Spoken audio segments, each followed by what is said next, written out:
आज बड़ी ही अलौकिक और पावन दिव्य स्थान के आपको दर्शन करवाने के लिए हम आगे बढ़ चले हैं और आनंद लीजिए। अभी तो यात्रा है और ये सड़क के पथ जो है घुमावदार और बड़े ही मनोरम सुंदर आपको दिखाई दे रहे होंगे और बहुत ही पावन और दिव्य आज आपको दर्शन प्राप्त होने वाले हैं। और चलिए उस रहस्य को भी बता देते हैं। आज पावन ओरछा नगरी जो पूरे विश्व में विख्यात है और श्री राजा राम जी के आज पावन दर्शन होंगे।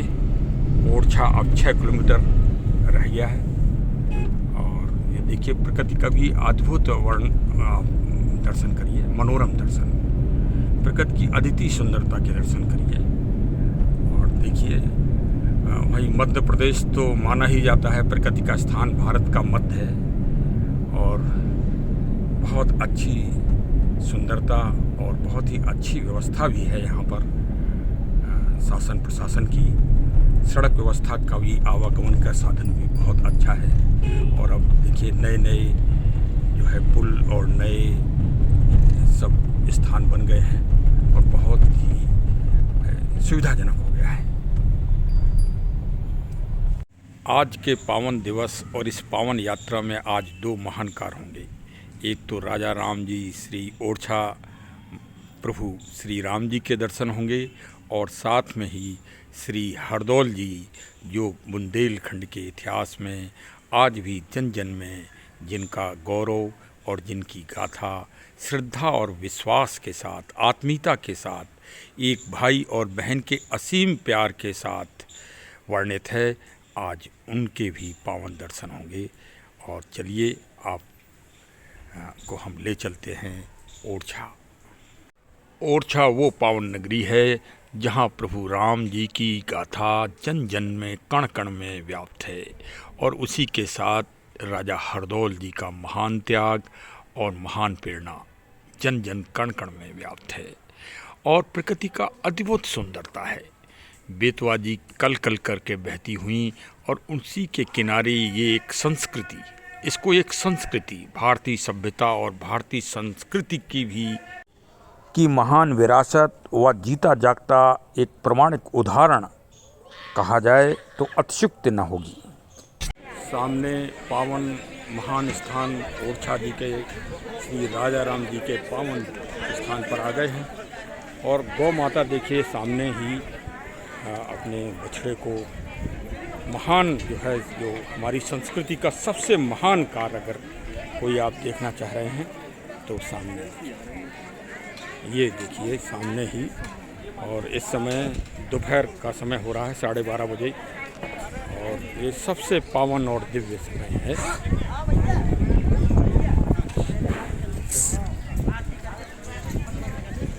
हाँ चलो चलो। शुभ सगुन और असगुन की अगर बातचीत की जाए तो श्री रामचरितमानस में सुंदरकांड में इसका बहुत अद्भुत प्रसंग है, क्योंकि अब राजा राम जी के महान पावन स्थान के सामने हम लोग आ गए हैं तो अब इस महान प्रेरणात्मक स्थान का इतिहास भी सही जानना आवश्यक है। देखिए 16वीं शताब्दी में ओरछा के राजा श्री मधुकर साय साहब थे और उनकी धर्मपत्नी जी श्रीमती गणेश कुंवर साहब थीं और दोनों लोगों में बहुत ही मधुरता और बहुत ही स्नेह था आपस में और दोनों लोग भगवान के अति भक्त और भगवान पर पूरे समर्पण भाव रखते थे। राजा मधुकर साहब भगवान श्री कृष्ण जी के और वृंदावन धाम के अनन्य भक्त थे और वहीं माता श्रीमती कुंवर गणेश जी भगवान राम जी की अनन्य भक्त थीं और उनका पूरा समर्पण भगवान की पूजा पाठ और मनन में हमेशा लगा रहता था।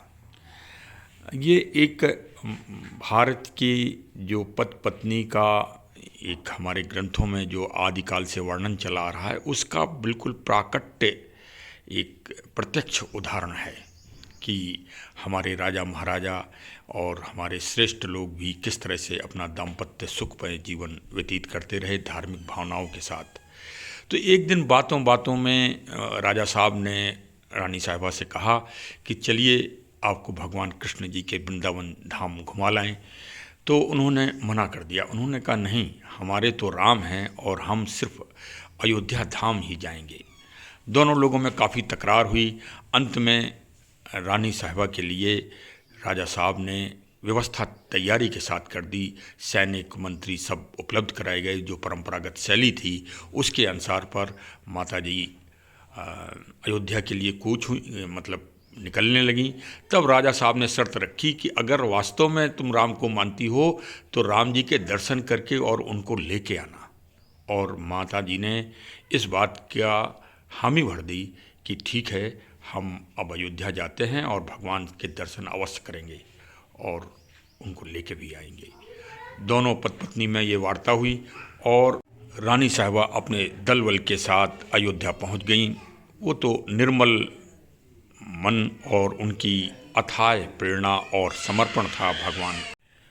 अयोध्या में उन्होंने मठ, मंदिर और महंत सभी लोगों से संपर्क किया, लेकिन कहीं भी उनको भगवान के दर्शन नहीं हुए और हर जगह उनको निराशा मिली।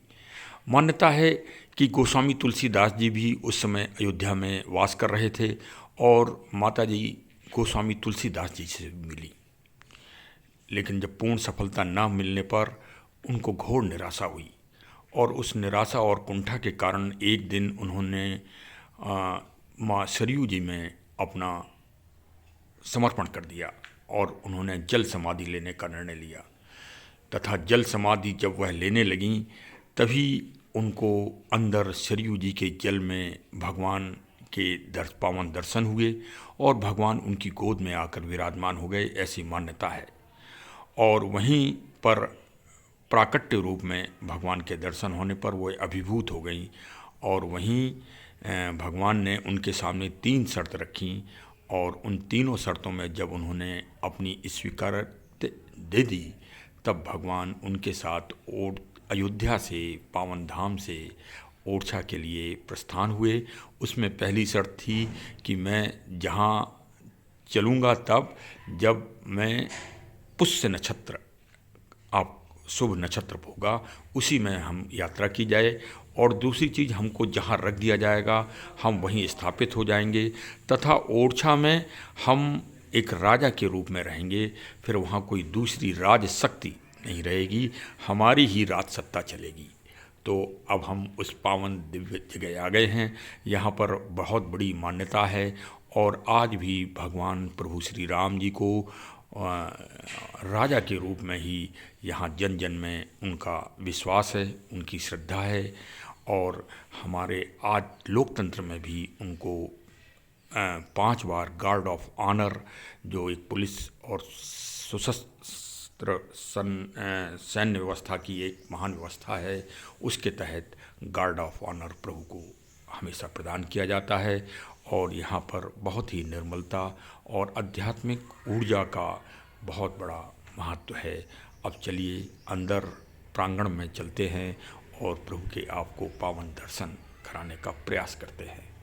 अब हम लोग ओरछा जी के मुख्य गेट पर पहुंच गए हैं और सभी लोग पावन दर्शन करने के लिए अब आगे प्रस्थान करेंगे और आनंद लेंगे प्रभु का। आज अब पावन प्रांगण में आ गए हैं और देखिए आप पावन दिव्य स्थान के दिव्य महान जगह के आप दर्शन करिए और आनंद लीजिए। सामने ही अशोक का दिव्य वृक्ष, पावन वृक्ष लगा हुआ है और सामने जो है इस समय दर्शनों का समय हो गया है। इस समय गार्ड ऑफ ऑनर दिया जा रहा है प्रभु जी को। गार्ड ऑफ ऑनर का समय ये चल रहा है, पावन दर्शन हो रहे हैं। अभी तक आपने माता गणेश कुंवर जी की अनंत भक्ति और उनकी श्रद्धा और विश्वास का प्रमाण देखा है। अब आगे जब परिचर्चा चलेगी और आगे जब अभी हम महल में पहुंचेंगे, नए वाले महल में, तो आपको एक बहुत बड़ा ओरछा धाम का रहस्य मालूम पड़ेगा कि राजा श्री मधुकर साहब की जो इच्छा थी वो भी ईश्वर ने पूरी की, और जो नया महल बनाया गया था भगवान श्री राम जी के स्थापना के लिए, वहाँ पर भगवान राम जी तो नहीं पहुँच पाए। वो तो अपनी प्रतिज्ञा और अपनी शपथ के आधार पर वहीं विराजमान हैं जो अभी आपने दर्शन किए। और लेकिन जो भगवान कृष्ण जी उस स्थान पर विराजमान हुए जो राजा मधुकर साहब ने स्थान बनाया था प्रभु के लिए। तो देखिए ईश्वर की लीला कि राम और कृष्ण दोनों एक ही हैं और दोनों ब्रह्म हैं और दोनों का साकार रूप एक ही है। ये तो हम मानवों की तुच्छ और संकीर्ण बुद्धि है कि हम उनमें विभेद करते हैं और अपने स्वार्थ तथा अपने आस्था और अपने निजी स्वार्थों के लिए हम भगवान को अलग अलग कर देते हैं, राम और कृष्ण में बांटते हैं। जबकि सत्य तो यह है कि वो हमारी इच्छा को, हमारी आस्था को, हमारे विश्वास को साकार रूप में पूर्ण करते हैं। जैसा कि रानी गणेश कुंवर जी की इच्छा को भी पूरा किया भगवान ने और मधुकर साहब की भी इच्छा को पूरा किया। यही ओरछा धाम का सबसे बड़ा रहस्य है कि यहाँ साकार रूप में ब्रह्म विराजमान है।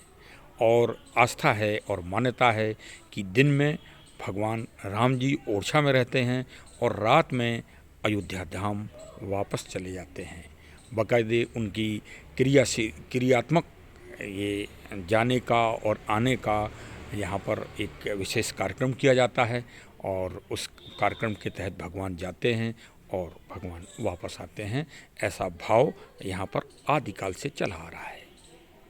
देखिए अब हम सामने आपको उस पावन स्थान के दर्शन करा रहे हैं जो श्री ओरछा नरेश जी ने तत्काल समय में प्रभु भगवान के लिए कि हम यहाँ विराजमान करेंगे वो बनवाया था। और वहाँ पर एक छोटी सी उनकी धारणा उन्होंने की थी कि यहीं से बैठे बैठे हम भगवान के दर्शन कर लें।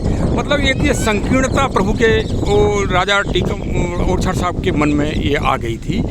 तो देखिए सुंदरकांड में बड़ा अच्छा प्रसंग है प्रभु का कि निर्मल मन जन सो मोहि पावा, मोह कपट छल छिद्र न भावा। और राजा साहब की इस भावना को प्रभु ने एकदम किनारे कर दिया, दरकिनारे कर दिया। और ये सुंदर अद्भुत कलाकारी से स्थापत्य कला का श्रेष्ठ नमूना है यद्यपि ये, लेकिन ये वैसे ही है। और इसमें भगवान विराजमान नहीं हुए। भगवान विराजमान वहीं हुए जहाँ निर्मलता थी, जहाँ सरलता थी और जहाँ प्रभुता थी। ईश्वर वहीं निवास करते हैं। ये बहुत बड़ा प्रसंग है और बहुत बड़ा उदाहरण है हम सब मानवों को प्रेरणात्मक रूप से। ये देखिए हम आपको बहुत नज़दीक लाए हैं और बहुत नज़दीक से आपको हम इसका मनोरम किले का दर्शन कराएंगे, महल का, और मनोरम है। आप लोग दर्शन करके आनंद पाएं।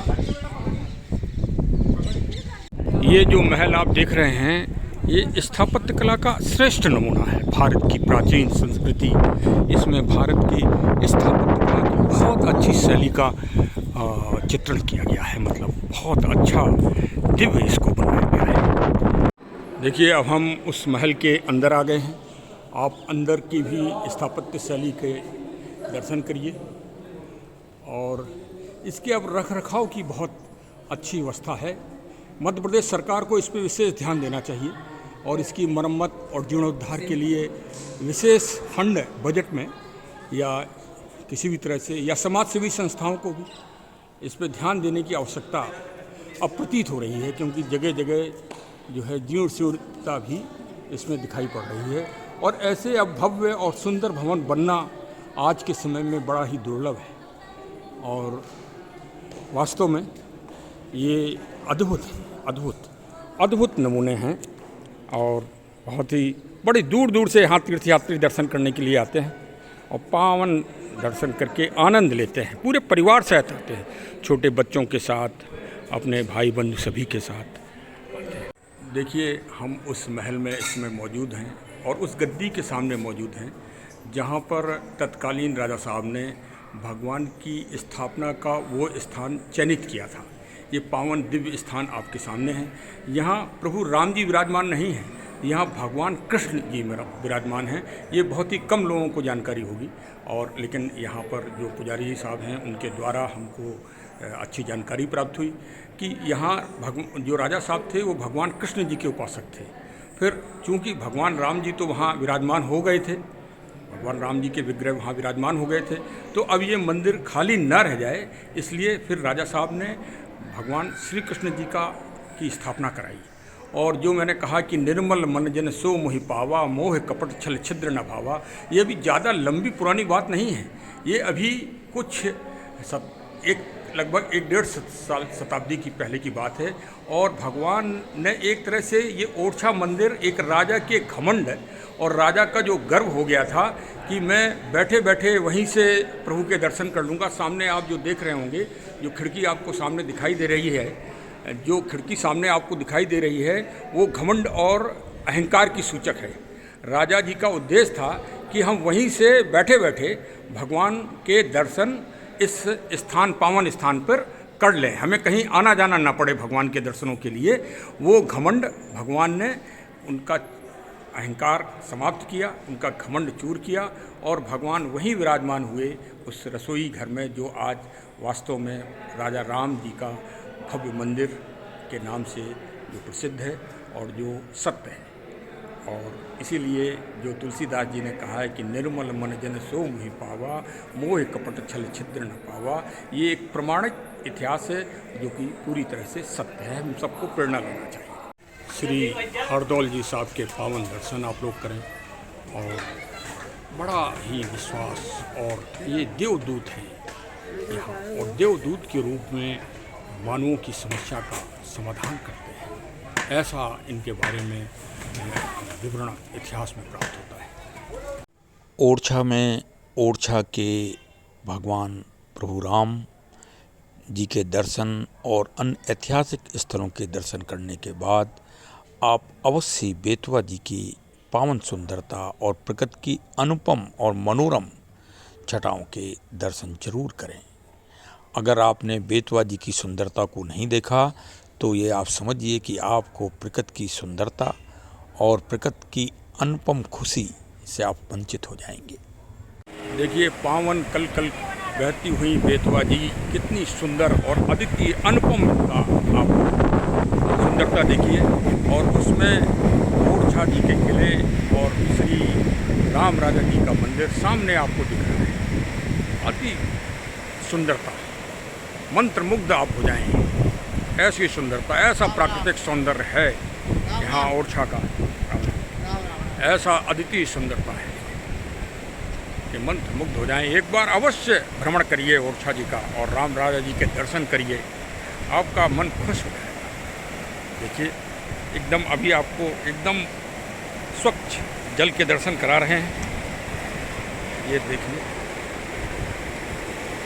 सुंदरता का अनुपम उदाहरण। ओरछा प्राकृतिक नगरी, दिव्य नगरी, धार्मिक नगरी, जहाँ राजा राम जी स्वयं राजा के रूप में विराजमान हैं। आप सभी लोग जरूर ओरछा के दर्शन करें और प्राकृतिक आनंद के साथ धार्मिक, आध्यात्मिक, दैविक सभी तरहों का ज्ञान व आनंद प्राप्त करें। जय हो राजा रामचंद्र जी की, जय हो, जय हो।